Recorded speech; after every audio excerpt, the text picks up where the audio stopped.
Alors l'EDEC, c'est une grande école de commerce française. C'est une association, loi 1901, à but non lucratif. Et on est né au sein de l'Université catholique de Lille en 1906. Et voilà, aujourd'hui l'EDEC, on est à Lille, on est à Nice, on est à Paris, à Londres, à Singapour. 10 000 élèves, 150 professeurs. Et reconnu dans le Financial Times parmi le top 15 des business schools européennes. Eurecom est une grande école de statut privé qui est orientée fortement vers l'international, vers le travail avec l'industrie. On existe depuis 30 ans maintenant et on était toujours dans un conglomérat entre l'industriel et les académiques internationaux. Nous sommes sur Sophia Antipolis et travaillons avec l'infrastructure et les entreprises dans la région. Alors le partenariat avec Eurecom, on l'a construit, j'allais dire, d'abord sur des fondements passés, puisqu'en fait on se connaît maintenant depuis très longtemps, on a déjà fait beaucoup de choses ensemble. Et puis ça se construit aussi dans une projection vers l'avenir. On voit bien que le monde d'aujourd'hui est fortement impacté par la technologie, le numérique, les télécommunications. Ça impacte nos vies, ça impacte la société, ça impacte le monde des affaires. Et aujourd'hui, évidemment, on sait que le ticket gagnant pour les grandes écoles, que ce soit en matière de recherche ou d'enseignement, dans les prochaines décennies, ça sera un rapprochement, un mariage entre les sciences de l'ingénieur d'un côté et puis les techniques et expertises des managers. Pour Eurecom, l'entrée de l'EDEC dans le JEE est quelque chose de très nouveau. Je peux être précis. Avant, on était autour d'une table avec des académiques qui étaient tout dans notre domaine des IT, des industriels qui sont dans le domaine IT. Et quand on discutait enseignement et recherche, souvent, il y a des sujets qui arrivaient sur la table comme l'éthique, l'acceptabilité des droits. Et nous, on n'était pas très à l'aise entre nous parce qu'on était vraiment technologique. Nos réflexions, organiser les cursus, étaient très technologiques. Mais on a toujours senti qu'il y a une volonté. Et maintenant, il y a quelqu'un qui dit « Je peux rentrer dans le JEE, je représente cette partie et je peux mettre tout le monde autour des tables vers une ouverture, rajouter à toute cette réflexion technologique, cette réflexion sociétale, et qui permet maintenant à Eurecom d'aller vers d'autres horizons beaucoup plus importants pour la société. Alors la recherche, elle est au cœur du développement de l'EDEC, au cœur de sa stratégie, et une recherche bien particulière, parce qu'en fait à l'EDEC, et on a ceci de commun en fait avec Eurecom, que notre recherche elle est tournée vers les entreprises, elle est au service de l'industrie. On l'a particulièrement réussi dans le domaine de la finance, qui s'est développé à l'EDEC depuis une vingtaine d'années. On a créé un centre de recherche en gestion d'actifs qui est parmi les plus reconnus au monde, et ça avec le soutien d'entreprises du domaine de la finance. Et puis on a surtout développé des projets industriels, c'est-à-dire que cette connaissance académique, scientifique, on l'a mise au service des entreprises et on a développé notamment toute une activité d'indice que des entreprises et des investisseurs tout autour du monde répliquent pour placer leur argent. Mais nous sommes une des très rares grandes écoles qui fait plus que 70% de son activité sur la recherche, plutôt la recherche appliquée. Comme on est orienté très international, plus que la moitié de nos chiffres d'affaires vient des contrats européens qu'on fait tout naturellement avec nos membres du JEE, mais avec tout autre acteurs européens. Alors, ce qui m'intéresse le plus dans notre relation, c'est la complémentarité à tout niveau. La complémentarité, d'abord en recherche. Vous êtes dans des domaines où on n'est pas du tout, l'économie, le droit, l'acceptabilité. Nous, on est dans les choses assez techniques comme la cybersécurité ou les téléphones mobiles. Donc, la connexion des deux en recherche, ça donnera des contrats beaucoup plus profonds, acceptables par la société, explicables. Et je pense que c'est ce qui demande la société de nous. Donc, ce qui est intéressant, en fait, c'est que Eurecom va amener effectivement son savoir-faire en matière de recherche sur la technologie, l'intelligence artificielle, les données. Et effectivement, l'EDEC peut apporter en fait une contribution sur des aspects financiers, économiques, humanité, droit. Et on voit bien que en fait, c'est une combinaison qui, pour les entreprises, dans les années qui viennent, va être importante. On voit bien que l'intelligence artificielle en fait, pose beaucoup de problèmes de tous ordres, humains, juridiques, économiques, par exemple. L'EDEC aussi, on envisage la création d'un grand centre de recherche sur l'économie du changement climatique. Et là aussi, la technologie va être au cœur justement de ce que l'on peut faire et comprendre en fait sur le changement climatique. Donc un mariage EDEC-Eurecom sur des thématiques de recherche telles que celle-là peut être extrêmement riche au service de l'industrie. Au niveau des cours, je pense qu'au niveau des cours, là, on a une trajectoire croisée, c'est-à-dire que effectivement, les élèves ingénieurs ont besoin de plus en plus d'avoir une ouverture vers des domaines liés au management, à l'économie. À l'inverse, nos propres élèves en gestion ont besoin de plus en plus de se familiariser à la tech, à la technologie et à tous les enjeux de la science des données, de l'intelligence artificielle. Et effectivement, on peut avoir là des cours croisés, des enseignements croisés pour chacun de nos élèves. Et évidemment, donc au-delà des doubles diplômes qu'on a déjà créés et qu'on ne manquera pas de continuer à créer. Je voudrais, là, tu me donnes quelques idées. C'est très important que cet échange de cultures, ça veut dire qu'il ne faut pas forcément faire que des doubles diplômes, les gens qui savent faire les deux. Donc, grâce à notre complémentarité, on peut influencer notre façon d'enseigner, nos contenus avec le savoir-faire, la culture de l'autre.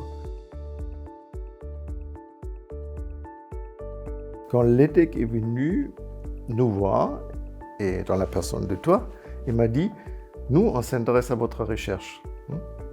Ça nous appelle, parce que classiquement, entre deux écoles, on parle de l'enseignement. Là, on dit, nous, on va faire la recherche. Et on voit tout de suite, il y a une ouverture, un corridor, vraiment que mettre le soft skill avec les hard skills et proposer ça aux différents stakeholders, ça ne peut que marcher. Parce que c'est ça qui est assez intéressant et même fabuleux dans ce rapprochement, c'est qu'il y a une communauté de vues sur ce que doit être la recherche. Finalement, vous avez une manière de faire de la recherche à Eurecom qui est en lien avec l'industrie, au service des entreprises, qu'elles soient membres du GIE ou d'autres entreprises. Et en fait, on a cette même conception de la recherche à l'EDEC. Là aussi, même si c'est de la recherche en gestion, en finance ou en droit, qui est que la recherche doit servir finalement la communauté, au-delà en fait de la simple production de connaissances académiques. Il y a vraiment une vraie communauté de valeurs entre l'EDEC et Eurecom, à la fois dans la conception de la recherche, au service de l'industrie, à la fois dans l'approche très internationale des choses. Je veux dire, si Eurecom rassemble des écoles de toute l'Europe finalement, de très très bon niveau.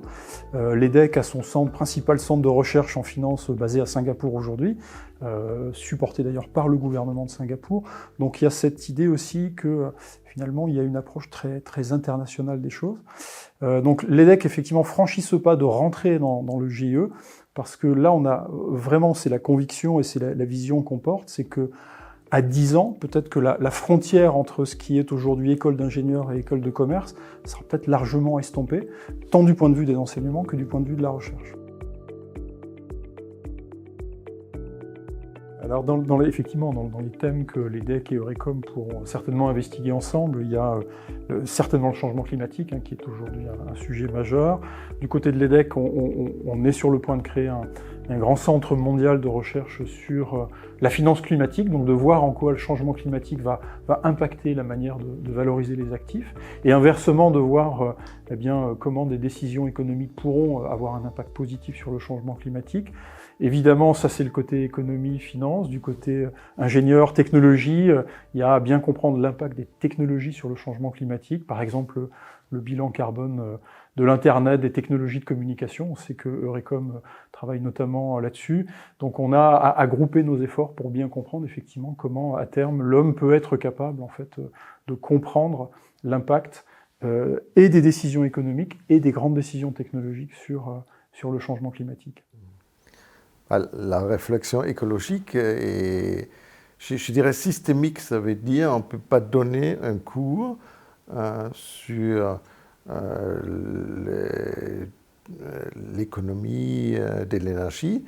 Ça ne sert pas à grand-chose. Mais il faut que chaque domaine regarde ces aspects d'écologie.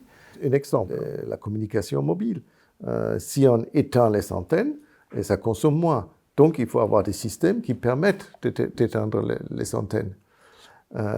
Donc, il faut s'être réfléchi un peu largement et grâce à l'EDEC, on peut élargir cette réflexion sur une combinaison de ces données et en plus, pourquoi pas faire un cours ou un cursus ensemble qui nous permet de présenter le premier cursus ensemble qui est ni Eurecom, ni l'EDEC, mais les deux ensemble.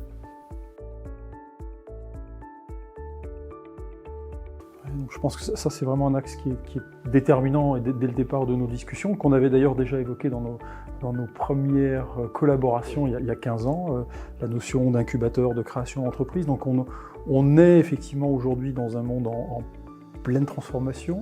Le rôle des entrepreneurs va devenir toujours plus important, toujours plus déterminant. Et on sait que dans le succès de l'entrepreneuriat, il y a un mariage qui est gagnant, c'est effectivement de réunir des gens qui ont des talents complémentaires, notamment des ingénieurs et des managers financiers. Donc ça, c'est une collaboration extrêmement naturelle entre les deux institutions, à la fois pour les élèves. Effectivement, vous avez un incubateur, on a des incubateurs à Lille, à Nice, à Paris, à la station F.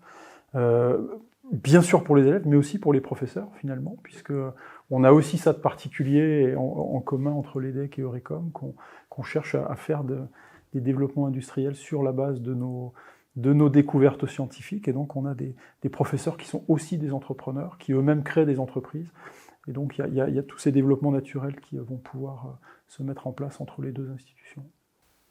Oui, c'est un autre point de complémentarité très, très intéressant, que nos étudiants, peut-être aussi nos professeurs, ils ont un regard technologie sur le monde. Nous, actuellement, on est en train de réfléchir sur les spin-offs. Donc, pour faire spin-off, on a une bonne idée en recherche, on a fait presque un produit, mais on ne peut pas faire un produit parce qu'on fait la recherche. Donc, on dit à quelques professeurs ou à quelques étudiants, allez, on vous donne notre idée, faites un spin-off. Mais maintenant, nous, on ne sait rien, on ne sait pas comment faire. L'EDEC, ils ont fait des spin-offs, super bien. Ils savent comment faire un spin-off juridiquement, entrepreneuriat, clientèle. Donc, moi, je compte beaucoup sur l'EDEC qu'on fasse des spin-offs ensemble et on se consulte mutuellement.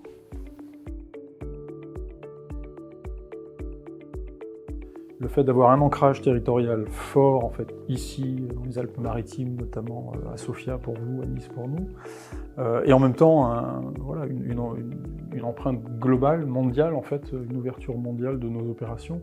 Mais on a ce double attachement, ce double rattachement, et une volonté de développer ou de contribuer au développement des territoires, à la fois par les programmes éducatifs, donc pour former des managers qui pourront servir les entreprises du territoire, et puis par notre activité ici, la création de connaissances, la recherche, effectivement contribuer au développement, au rayonnement des territoires. Et ça, je pense que c'est un point commun qu'ont les deux institutions. Oui, que Eurecom soit ici, c'est pas un hasard. C'est clair que beaucoup de recherches en télécom étaient faites ici. Toutes les grandes entreprises étaient à un moment ici. Ils avaient toute leur partie recherche en télécommunication ici. Il y avait l'ETSI, qui est l'Institut de standardisation européen, qui a fait tout pour être implanté ici. Et en France, il y a toute une historique. C'était pas facile, mais l'ETSI était là. Donc, les télécoms étaient importants ici, ça c'est clair. Toutes les régions, ils voudraient bien avoir des grandes écoles. Donc, les régions, ils font tout pour implanter des créateurs de talents. Un petit exemple à Eurecom, c'est quand je suis arrivé en 2000, il y avait tous les ingénieurs, quand on le faisait, ils repartaient à Paris ou à l'étranger. Il n'y avait pratiquement personne qui restait à Sophia Antipolis. Aujourd'hui, j'ai 30% des gens qui restent en France, qui restent sur Sophia Antipolis.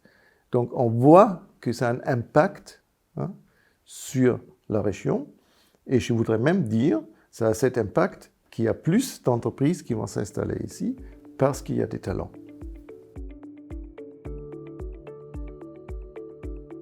Pour moi, très clairement, ça c'est une occasion. C'est comme une start-up, il faut être au bon moment, au bon endroit, avec les bonnes personnes.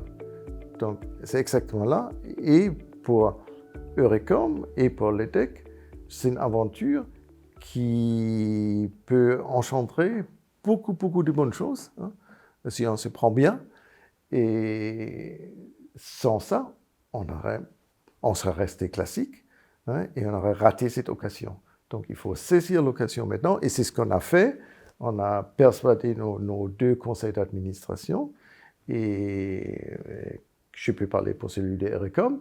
Il y avait une majorité immense qui a vu tous les avantages qui viennent de cette alliance. Ce que moi je trouve vraiment intéressant dans le rapprochement, c'est que, c'est un peu d'ailleurs ce que je disais au départ, c'est que ça s'ancre dans une histoire commune et ça se projette quand même à long terme dans un avenir qui semble, je ne vais pas dire écrit, mais en tout cas dans des priorités qui sont vraiment déterminantes et structurantes en fait pour l'enseignement supérieur, pour la recherche, pour la formation des futurs, j'allais dire, cadres dirigeants, ingénieurs.